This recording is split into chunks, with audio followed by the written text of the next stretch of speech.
Okay, so here we are again, and it's Bio 211. This is Anatomy and Physiology 1 at Norwalk Community College. And again, I want to remind you, you have either listened to lecture and you're watching this, or you're watching this and you're going to listen to lecture. But ultimately, at the end of the day, you have to read the textbook. You have to be able to understand what's actually being shown to you in this cartoon, no matter how much description I give you here. You want to see that here are those nuclei that I was talking about inside lab that I wanted you to learn for the cranial nerves. And this is the vagus nerve nucleus. And you're going to see that it's inside a specific section of the brain. These are the things that I wanted you to think about before we actually ended up talking about this stuff. But here we are, and let's get to work. So inside the medulla, we have structures that demark their responsibilities. And the first structure is called the pyramids. And they have nothing at all to do with Giza or anything like that. But they're bulges that are on the anterior aspect of the medulla. And what they are, take a look down here. What they are the axons of neurons that are traveling up large cortical spinal tracts. Okay? They are the axons of neurons that are ascending. Okay? And they're going to pass to the cerebrum. Okay? And what's going to happen, of course, what I mean by that, of course, is they're going to actually be traveling downward from the cerebrum to the spinal cord. Okay? And what's important here isn't, it's kind of interesting the way that I wrote this. I apologize for that, because what's going to happen is they are, probably more importantly for you, is that these are the sites of decussation. And that's what I want you to pay attention to. Okay? Let's go bold, underline. Here, let's see what happens to the rest of the text. I think you guys have probably lost some stuff on your slides here. All right, so let's get that up here. Take a look. Here are the pyramids. So here's cortical spinal tract. Notice what's happening is it's coming over and it's crossing over. It's coming on this side and it's crossing over. When we speak of decussation, what we're talking about is, let's do this. Let's imagine you're following along and there is a line through the middle of the body, and you can see what I'm drawing here. So anything that's happening on this side of the body, what happens is it's either ascending or descending, and it's going to come over and it's going to cross and travel. It's going to come down and cross and travel. Okay? This is what we mean when we say things are decussing. So, pyramids are pretty important, but that's not the only thing that's actually happening inside the medulla. Take a look here. You actually have the vagus nerve, and here are those nuclei I was talking about earlier, right? That's fairly important to pay attention to. From this day forward, I expect that you understand that the nuclei of the vagus nerve are found inside the medulla. What else is going to happen? Well, why is this so important to understand? Well, let's get out of this first. Let's do that. Let's go here. Here's the medulla. Why do I care? Well, the cardiovascular center is located. Well, I don't know. Do you think you need your heart to live? How about your respiratory center? At least pieces of it, right? If you can't breathe, guess what's not happening to you? You're not living. So the medulla is important. Okay? But here's another thing that you probably don't even think of as important, but equally as important. These are reflexes. Vomiting, swallowing, sneezing, hiccuping, coughing. These are all reflexes that are either one. Let's go here. Let's go back down here. Let's go something like this. What did I just do there? Control Z. Go like that. Let's say vomiting. What do you think vomiting means? I mean, you think it's like, oh, I drank too much or something like that. And maybe it is for you. I don't know. Don't really care one way or another. For me, if I'm vomiting, chances are I drank too much, right? But we need to get rid of something inside of our body that is toxic. Let's draw this. Wink.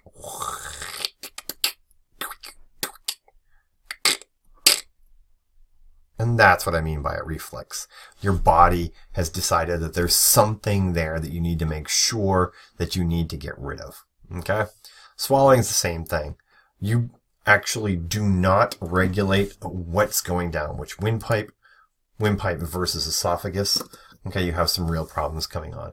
I'm going to need to fix this slide in a few minutes, but what I want to make sure you understand is that there is cranial nerve 8 through 12 located inside the medulla. And you want to make sure you know which each of these cranial nerves are. These are 5 pair, which means they're going in both sides of the body. Okay? Now inside the midbrain, this is going to be the pons to the diencephalon. Okay? We sort of kind of jumped over the pons here. In fact, when I'm looking at this, I don't see it at all. We'll have to come back to what's going on there. But you actually have the cerebral aqueducts and in the tectum. And if you remember, we pulled the cerebellum out of the way to reveal the superior colliculi, which is going to be eyesight, E-Y-E, and the inferior colliculi, which is going to be hearing. Okay, the way this works, of course, is you actually have 2 of these, one on the right, one on the left, for each superior and inferior colliculi. And anything that catches your eye creates a reflex. Anything that catches your hearing creates a reflex. Think of a sound that happens in the corner of the room.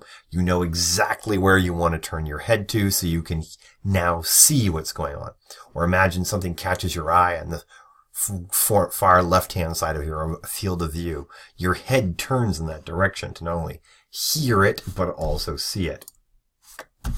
You can see these structures here. This is the pineal gland here, so that means these are the superior colliculi. These are the inferior colliculi here. You also have inside the midbrain the large area with pigments, which are called the substantia nigra.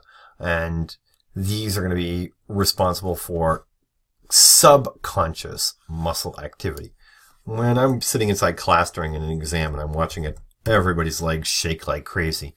This is how you know this is what's actually working during an exam. It's part of releasing the subconscious energy. You don't understand what the question's asking. You're afraid you're going to be embarrassed if you ask what's going on. All of that sort of stuff.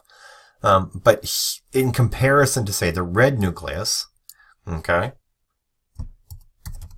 which controls voluntary movement of the limbs. Inside this region of the midbrain, we actually have cranial nerves 3 and 4. Now, the pons means, and I gotta find where they put that inside here. Okay, maybe I cut it out accidentally. I did. I think I cut the bloody pons out. I need to go back and put that in for you guys. So I'll have to put in another piece inside of here for you. Okay, but what I want to make sure you see before we move on is when we're actually looking at this, there's the pyramids again. Okay, let's go back here to the brain itself.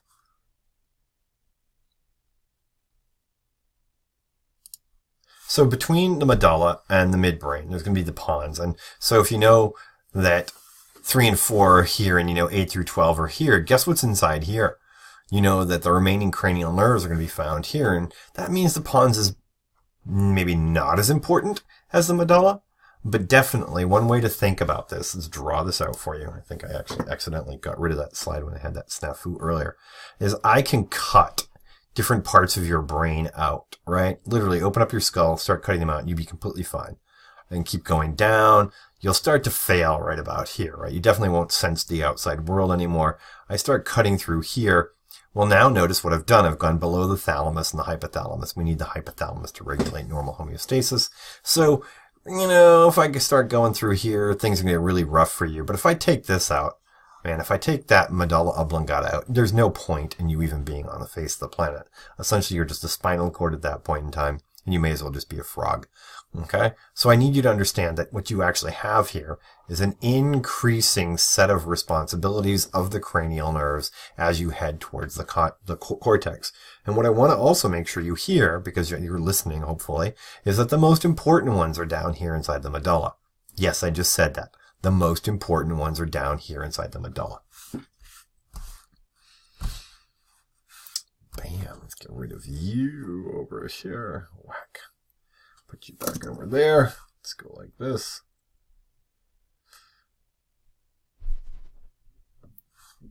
Okay, so back to that midbrain.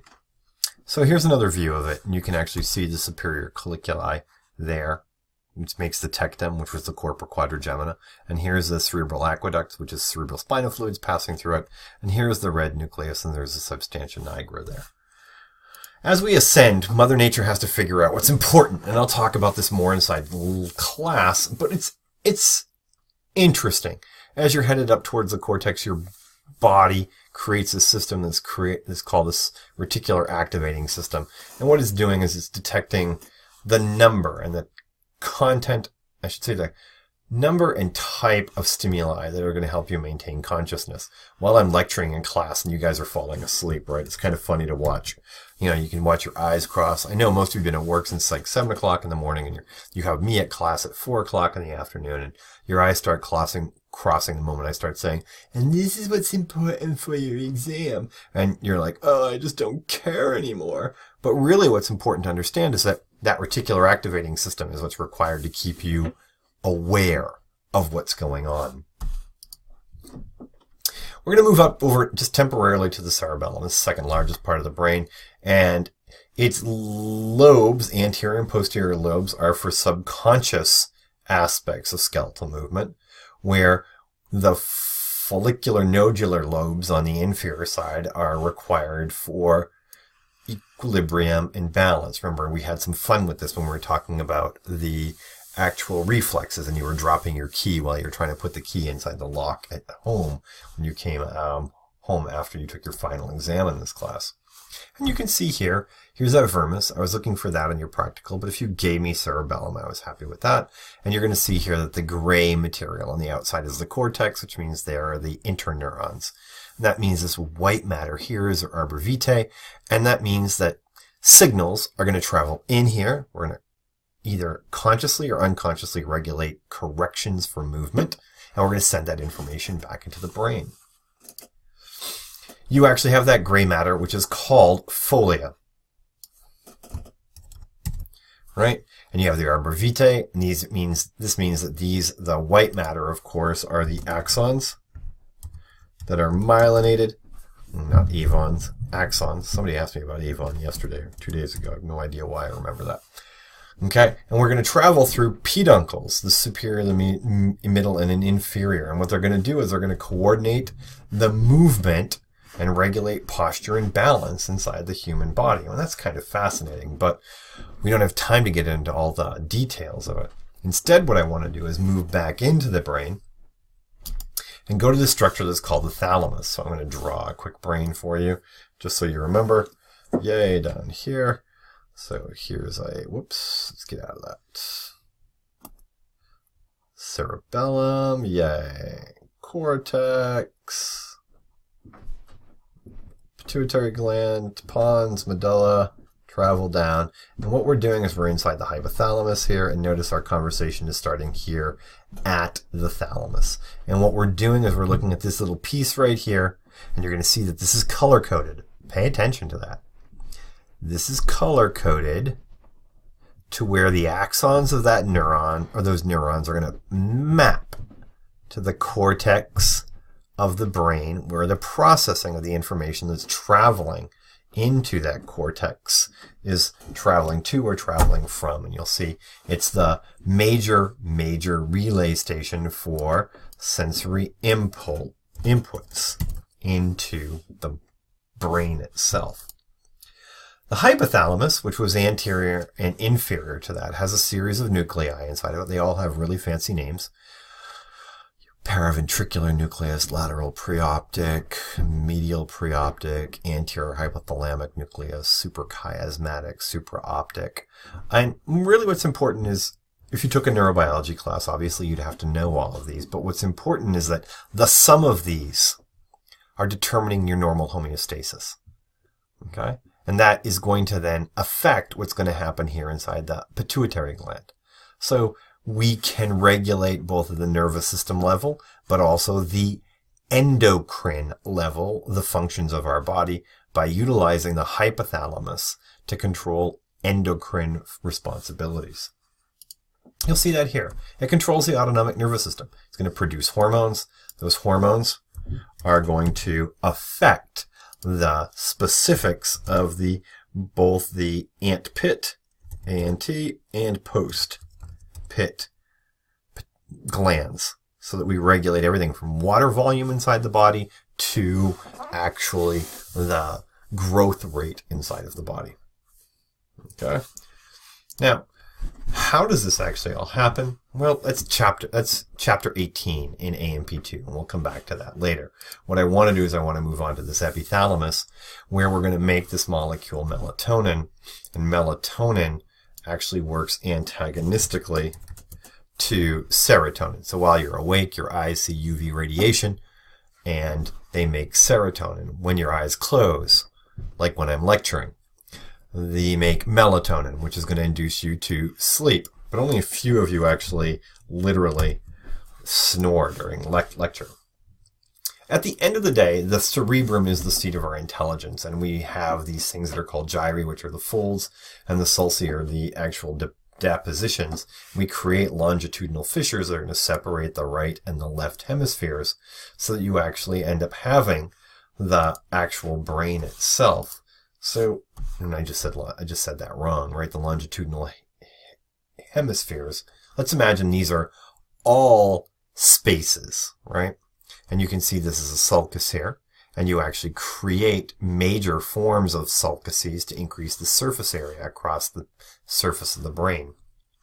We create these lobes: frontal lobe, parietal lobe, occipital lobe, temporal lobe. Okay, and what's going to happen is specific responsibilities are going to happen inside all of these. And the gyrus is the top of the fold, and the sulcus is the indentation in between it. Like I said a moment ago, you actually have these four folds. The central sulcus separates the frontal and the parietal lobes. The precentral gyrus and the postcentral gyrus are going to be most of your anxiety for this exam, because the precentral gyrus is going to be where primary motor stimulation sends information down to your muscles, whereas the precentral gyrus is going to collect all of the sensory information that's supposed to travel to it from those dermatomes, which are made up of sensory inputs that have ascended through specific tracts.